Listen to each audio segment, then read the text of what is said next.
realtors. I'm going to show you how to make a comparative market analysis, or they call it a CMA, for your clients. CMAs are used for determining possible sales prices, listing prices, and many other things in the real estate industry. The realtor is, in most cases, the most informed and capable person in the community, in the area of real estate, to set prices, to understand where the price is, where the market is going, especially if they are very tuned in to the real estate market where they live or where they're working so strongly. It's hard to branch out if you can't work the whole state of Arkansas as a realtor very effectively, because it's hard to understand the trends and keep up with all the news and what's going on in all the communities throughout Arkansas. You really need to know a certain area, and you need to be master of that area. So here's how to do a comparative market analysis. Number one, I'm going to choose sold and sold before listed. There is another section here that has leased, and I don't want to know about the leases. So I want sold and sold before listed, or deals that were done and this was entered into the MLS, so that we could all benefit from the sold prices marketing information. Sold before listed. Sold by realtors, sold on the real estate market typically. I'm going to choose a detached, like a detached home. There are other categories. And then typically, I don't use the area and all that. I go myself, sold before listed, detached. This is for a residential, like a home resale. And then I go straight down here to the map, and I pick out the community I want to work in. Let's go down here. Just anywhere. Let's pick out this Pleasant Valley area, for instance. I'm going to click a draw and pick something like a polygon here. And I'm curious about this area right through here. There's Rodney Parham and Henson Road that goes out that way. And it really changes through here. So let's just pick kind of down through here, across through there. There's a lot of townhomes in through there. And kind of around here and around the golf course, right through here, and we'll catch in some of that Pleasant Ridge and the River Mountain area. So anyway, I'm going to choose that area. I want to know about that area right there. And I'm going to click search. Now, another thing you can do is on that map search, if you're working in an area over North Little Rock, you're working anywhere, and you just want to put in the address, you can put the address here, the street address, and the city and the state, and click the magnifying glass, and it'll find that spot and put you there. And then you can draw around it like this if you wanted to. But anyway, I've picked out an area there. And it shows that there is, 1,130 criteria. I'm going to go back to criteria here, over here on the far left. And I'm going to then rethink some of this. Now, when you go down here to features, my house is a one-story house. And yeah, so ZB1, whatever, one-story home. You can also click on this. It'll bring up all those features. Restrictions, there's stories right there. And I've clicked off one story. Must have one story. I don't want two stories, tri-levels. I don't want basements. So I'm going to stick with, I have a one-level house in this area. And so now I'm down to 300. I've cut down to 300. The next thing I would do at this point is I'm going to find out, because I've chosen sold and sold before listed. Then I can choose at this point the closed date. I can go in here and I can say, well, 3 months, 6 months. Let's go 6 months. 19 homes have sold in this area in 6 months. Um, but I could come back here to this 6 months and I could go, how about in the last 30 days? There's been one thing in 30 days. 90 days, there's been 10 in the last 3 months. That's enough to me. Search, because we've had COVID going on, we've had things going on, so the market has really changed. So I'm going to go with the last 90 days or 3 months. So I've got a good list here. I'm going to choose all of them. And I have sold price per square foot. I want to sort them by the sold price per square foot. So I clicked here. I went click right there, and it sorted from low to high. If you click it again, it'll go from high to low. So I sorted it this direction. So I'm ranging from 93.93 to 132.02 per square foot. So I kind of like that. That's not too far apart.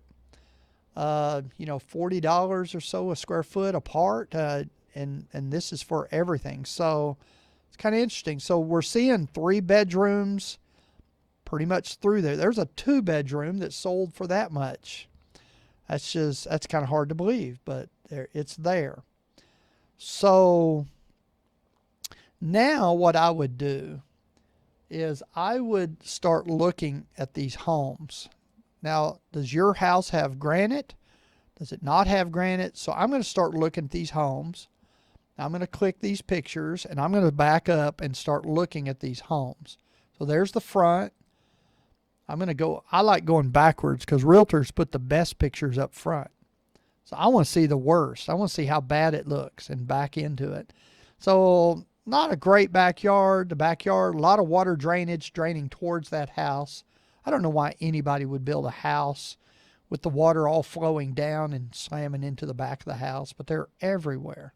So you can see some erosion here. There you go. There's more of the backyard.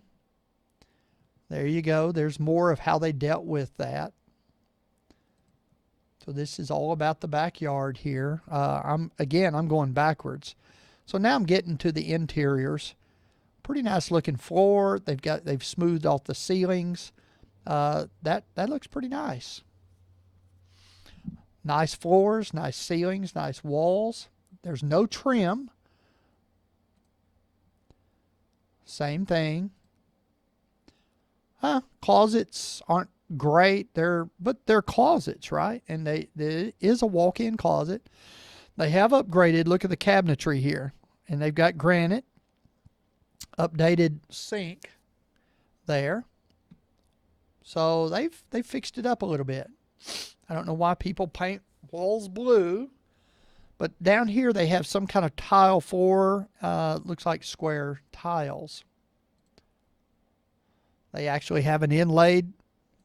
So you kind of see this is a pretty nice home that they have sold for $93, I believe, a square foot. So as I click through, I start seeing, I'm not sure what that is. That flooring's kind of odd. It's probably some kind of laminate. So the floors aren't matching up. This is the kitchen area. They got a stand. Look at that. Standalone range there. It's over there on the edge. There's nice kitchen. So it's not a bad, but it's not custom as much. See that standalone? That's a low dollar range, kitchen range there. That's not a high dollar drop in or built in. But it's pretty. And look, they've inlaid it. Looks nice. So this is a nice home. Pretty nice that they sold for $93.93 a square foot. It's interesting. I'm going to go back. I want to click up here on the highest price one. There's Brazos Lane. It sold for $132. I'm just kind of curious. I'm going to go from low to high just because that's the way I do things. And I'm going backwards again. That's just the way I do things. You do it the way you want. Again, there's water drainage. This looks a lot cleaner, a lot nicer of a backyard. Oh, way nicer of a backyard. So you're starting to see Some really nice, the roof looks good. Some discoloration here. If you're listing the home, you look into having that power washed and cleaned, the brick cleaned. But the backyard is extremely nice, even with playground and playground equipment. What a nice home. Nice grass. The patio is the rocky concrete, fenced in, staged well on the back. The pictures are beautiful. You can see why. Now it's got the upgraded, very thick glass showers, the granite countertop, the custom cabinetry, and even like over the mirror. The mirror's not there. It's actually encased. You see it. Some trim around the mirror.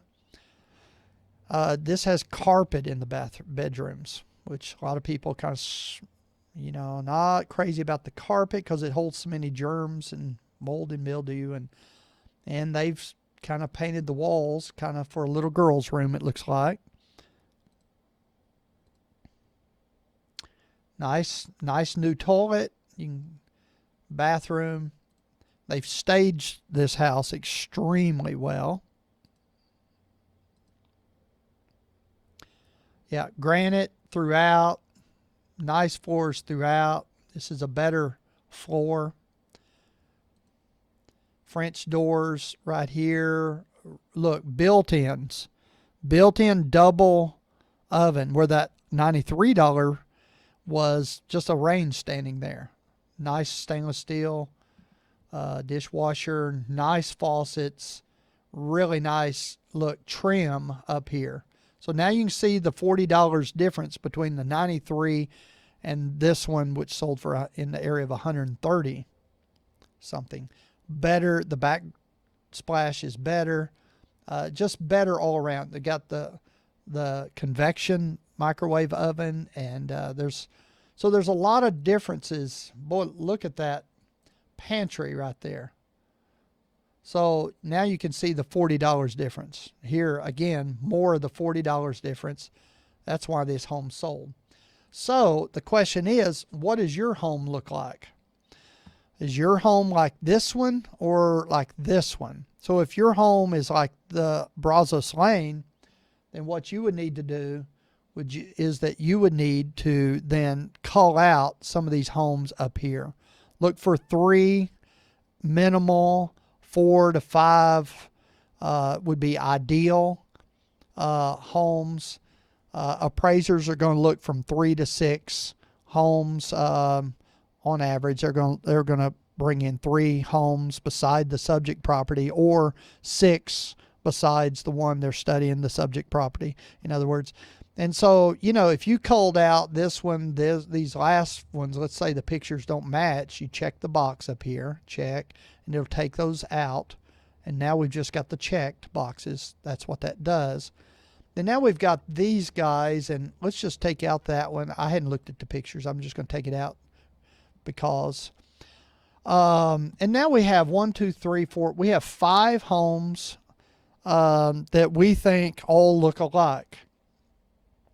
Now, if you go over here to reports, by the way, we also are looking one level, 1 story, comparing a 1 story to a 1 story. We're not bringing 2 stories and everything else, a mix of everything in to try and comp our listing, our property. Over here on reports, there's a CMA summary. You may find some of these down in specialty views. You can open this up and click and hold them and drag them up here to your favorites.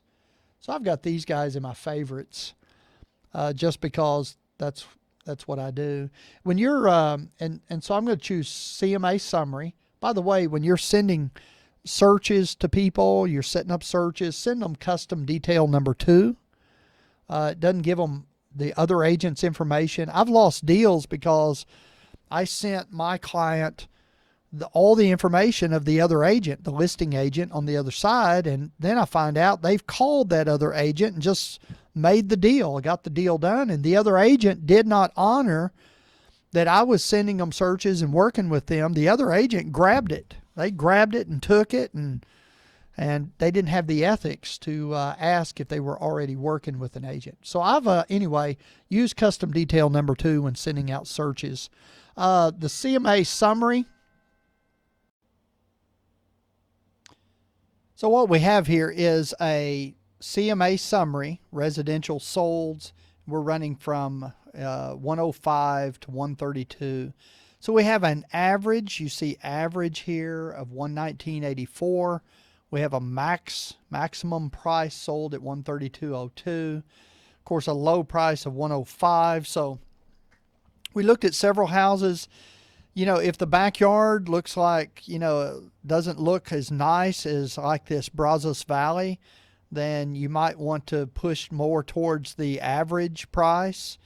If the backyard and front yard and maybe there's lack of trim or the kitchen isn't as nice, not as upgraded, you might have to push more towards the 105. But that's kind of general rule of thumb where you're going to start finding and setting prices. This is how you do a CMA. So first, remember, one story compare 1 stories with 1 stories, 2 stories with 2 stories, and so on and so forth. 3 bedrooms with 3 bedrooms, 4 bedrooms, 4 bedrooms, 2-car garages, 2-car garages. So what your goal is, and the goal of an appraiser is to, and you're not an appraiser, you're a realtor, real estate agent, but the goal of an appraiser and a goal of a realtor in comparing properties and determining values, determining prices, your goal is to match apples to apples as closely as possible. So if you have architectural shingles up there, you need to add or subtract to other properties architectural shingles, and so forth, so on. 2 bedrooms, maybe they added on a detached clubhouse in the back or something like that. So that's how you do a CMA summary, guys. Call me if you need any help, and I'll make another video showing you something else. Take care. God bless you.